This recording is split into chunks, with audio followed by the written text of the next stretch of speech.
बात भगवान राम के जन्म से पहले की है, जब भील आदिवासी कबीले के मुखिया अज के घर बेटी पैदा हुई थी।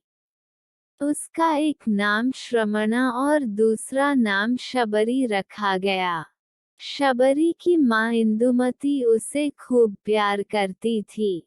बचपन से ही शबरी पशु पक्षियों की भाषा समझकर उनसे बातें करती और जब शबरी की माँ उसे देखती तो कुछ समझ नहीं पाती थी। कुछ समय बाद एक पंडित ने शबरी के परिवार को बताया कि वो आगे चलकर सन्यासी बन सकती है। इस बात का पता चलते ही शबरी के पिता ने उसका रिश्ता तय कर दिया। जैसे ही शादी का दिन नजदीक आया, शबरी के घर वालों ने खूब सारी बकरियां और अन्य जानवर घर के पास लाकर बांध दिए। एक दिन शबरी का माँ जब उसके बाल बना रही थी, तो उसने माँ से पूछा, इतने सारे जानवर हमारे घर क्यों लाए गए हैं? माँ ने जवाब दिया, बेटी, तुम्हारा विवाह होने वाला है, इसलिए हम लोगों ने इनका इंतजाम बलि के लिए किया है। तुम्हारी शादी के दिन ही बलि प्रथा होगी और फिर इनसे स्वादिष्ट भोजन बनाकर सबको परोसा जाएगा। ये सब सुनकर शबरी दुखी हो गई। काफी देर तक शबरी ने उन जानवरों को आजाद करने के बारे में सोचा। सोचते सोचते शबरी के मन में हुआ कि अगर ये जानवर यहाँ नहीं होंगे, तो इनकी बलि रुक सकती है। ऐसा नहीं हुआ, तो मेरे घर से कहीं चले जाने पर ही यह बलि रुकेगी। जब मैं ही नहीं रहूंगी, तब न विवाह होगा और न ही बलि प्रथा। इससे मासूम जानवर बच जाएंगे। इसी सोच के साथ जानवरों को रखी गई जगह पर शबरी पहुंची। उसने सोचा कि उन्हें खोल देती हूँ, लेकिन वो ऐसा नहीं कर पाई। उसके बाद शबरी जंगल की तरफ भागने लगी। भागते भागते शबरी ऋषिमुख पर्वत पहुंच गई। वहां करीब 10,000 ऋषि रहा करते थे। शबरी को लगा कि वो भी इसी जंगल में किसी तरह ऋषि मुनियों की सेवा करके अपना जीवन जी लेगी। वो चुपचाप उसी जंगल में एक हिस्से में किसी तरह से रहने लगी। शबरी रोजाना ऋषि मुनियों की झोपड़ी के आगे झाड़ू लगाती और हवन के लिए लकड़ियां भी लाकर रख देती। ऋषि मुनियों को समझ नहीं आ रहा था कि जंगल में उनके काम अपने आप कैसे हो रहे हैं। एक दिन शबरी को किसी ऋषि ने देख लिया। उसे देखते ही उसका परिचय पूछा। जैसे ही शबरी ने बताया कि वो भील आदिवासी परिवार से संबंध रखती है, तो उसे ऋषियों ने खूब डांट लगाई। शबरी को इस बात का बिल्कुल भी पता नहीं था कि उसकी जाति छोटी है और उसे ऋषियों द्वारा जाति की वजह अपमान सहन करना पड़ेगा। इतना सब होने के बाद भी शबरी हर ऋषि मुनि के दरवाजे पहुंचती और उनके आंगन में झाड़ू लगाकर उनसे गुरु दीक्षा देने के लिए कहती। हर कोई शबरी को उसकी जाति की वजह से अपने आश्रम से भगा देता था। ऐसा होते होते काफी समय बीत गया। उसके बाद शबरी मतंग ऋषि की कुटिया में पहुंची। वहां पहुंचकर मतंग ऋषि को शबरी ने बताया कि वो उनसे गुरु दीक्षा लेना चाहती है। उन्होंने खुशी खुशी उसे अपने गुरुकुल में रहने दिया और भगवान से जुड़ा ज्ञान देते रहे। शबरी ने भी अपने गुरु मतंग ऋषि की सेवा करने में कोई कसर नहीं छोड़ी। वो गुरुकुल के भी सारे काम करती थी। शबरी से खुश होकर मतंग ऋषि ने उसे बेटी मान लिया था। समय के साथ मतंग ऋषि का शरीर बूढ़ा हो गया। उन्होंने एक दिन शबरी को अपने पास बुलाया और कहा, बेटी मैं अपना देह त्यागना चाह रहा हूँ। बहुत साल हो गए इस शरीर में रहते रहते। शबरी ने दुखी मन से कहा, आपके ही सहारे मैं इस जंगल में रह पाई हूँ। आप ही चले जाएंगे तो मैं जीकर क्या करूँगी। आप अपने संग मुझे भी ले जाइए, मैं भी देह त्याग दूंगी। मतंग ऋषि ने जवाब दिया, बेटी तुम्हें चिंता करने की जरूरत नहीं है। राम तुम्हारी चिंता करेंगे और ध्यान भी रखेंगे। शबरी ने राम का नाम सुनने के बाद पूछा, वो कौन है और उन्हें मैं किस तरह से ढूंढूंगी। मंतग ऋषि ने बताया, राम कोई और नहीं भगवान है। वो तुम्हें सारे अच्छे कर्मों का फल देंगे। तुम्हें उन्हें ढूंढने की कोई जरूरत नहीं है।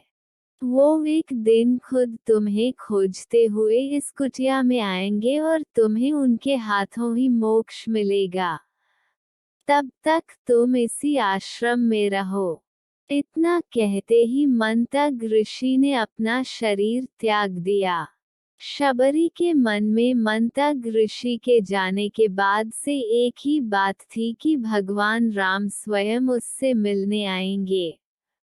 वो रोज भगवान राम से मिलने के लिए बाग से अच्छे अच्छे फूल लाकर पूरा आश्रम सजाती और भगवान के लिए बेर तोड़कर लाती। भगवान के लिए बेर चुनते हुए शबरी उन्हें चख लेती थी, ताकि भगवान वो सिर्फ मीठे बेर ही दे। रोजाना शबरी इसी तरह भगवान के दर्शन की आस में फूल और बेर इकट्ठा करती रहती थी। इसी तरह इंतजार में कई साल बीत गए। शबरी का शरीर एकदम वृद्ध हो गया। एक दिन आश्रम के पास के ही तालाब में शबरी पानी लेने के लिए गई। तभी पास के ही एक ऋषि ने उसे अछूत कहते हुए वहां से भागने के लिए कहा और एक पत्थर मार दिया। वो पत्थर जब शबरी को लगा तो उसे चोट लगी और खून बहने लगा। बहते हुए खून की एक बूंद उसी तालाब के पानी में गिर गई। तभी पूरा तालाब का पानी खून में बदल गया। ये सब होता देखकर ऋषि ने शबरी को ही डांटा और कहा कि पापीन तुम्हारी वजह से पूरा पानी खराब हो गया। रोज ऋषि उस पानी को साफ करने के लिए अपनी कई तरह की विद्याओं का इस्तेमाल करते। कई सारे जतन करने के बाद भी कुछ नहीं हुआ। फिर उन्होंने गंगा जैसी कई पवित्र नदियों का जल भी उस तालाब में डाला। फिर भी तालाब का पानी साफ नहीं हो पाया और वो खून जैसा ही रहा। कई सालों तक तालाब के पानी को साफ करने की कोशिश के बाद भी कुछ काम नहीं आया, तो ऋषि ने थककर सब कुछ छोड़ दिया। इस घटना के कई सालों के बाद भगवान राम अपनी पत्नी सीता के हरण के बाद उन्हें ढूंढते हुए उसी तालाब के पास पहुंचे। ऋषि मुनियों ने उन्हें पहचान लिया। भगवान को वहां देखकर ऋषियों ने तालाब का पानी साफ करने के लिए भगवान को अपने पैर उसमें डालने के लिए कहा, लेकिन पानी जैसे का तैसा ही था। ऋषि मुनियों ने भगवान से भी कई अन्य जतन करवाए, लेकिन वो पानी जस का तस खून जैसा ही रहा। तब भगवान ने ऋषियों से पानी के रक्त में बदलने की कहानी पूछी। तब ऋषि ने शबरी को पत्थर मारने वाली सारी बात बता दी।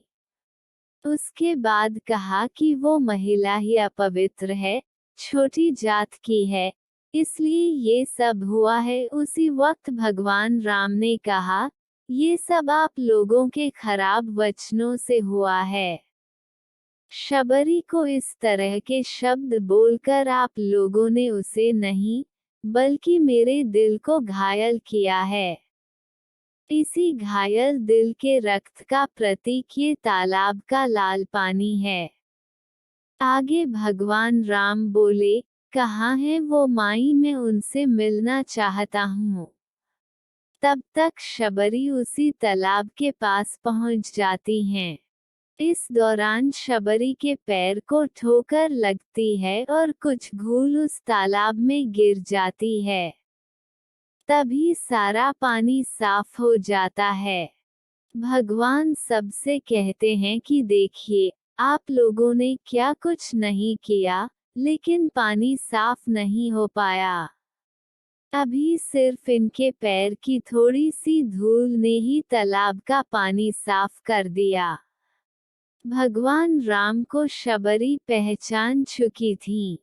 उन्हें प्रणाम करके शबरी ने कहा, भगवान, आप मेरे साथ कुटिया में चलिए।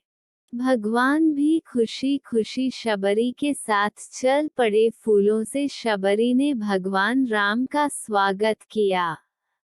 वो सीधे बेर तोड़ने के लिए भाग गईं और चक चक कर उनके लिए बेर लेकर आई। उन्होंने बड़े ही प्यार से भगवान राम और उनके भाई लक्ष्मण को बेर दिए। भगवान राम ने भी उतने ही प्यार से उन बेर को खाना शुरू किया। तभी बेर देखकर मुंह बनाते हुए लक्ष्मण ने कहा, भैया ये बेर जूठे हैं, इन्हें आप कैसे खा सकते हैं? भगवान ने जवाब दिया, लक्ष्मण, ये जूठे नहीं, बल्कि बहुत मीठे हैं। शबरी माए हम सबके लिए ये बहुत प्यार से तोड़कर लाई हैं। इतना कहकर भगवान राम प्यार से उन बेर को खाने लगे। भगवान ने जाते हुए शबरी माई से कहा, आप मुझसे जो चाहे वो मांग सकती हैं। शबरी ने उन्हें कहा, मतंग ऋषि के कहने पर मैं आज तक सिर्फ आपके दर्शन करने के लिए जी रही थी। अब आप मुझे मोक्ष प्रदान कीजिए। मैं अपना शरीर आपके सामने ही त्यागूंगी। उसी वक्त शबरी ने अपना शरीर त्याग दिया। भगवान राम ने अपने हाथों से उनका अंतिम संस्कार किया और सीता माँ की खोज में आगे बढ़ गए। इस तरह से ऋषि मतंग की बात सच साबित हुई और शबरी को भगवान राम के दर्शन भी हुए। तभी से भगवान राम को शबरी के राम भी कहा जाने लगा। कहानी से सीख, सच्ची श्रद्धा हो तो भगवान के दर्शन जरूर होते हैं।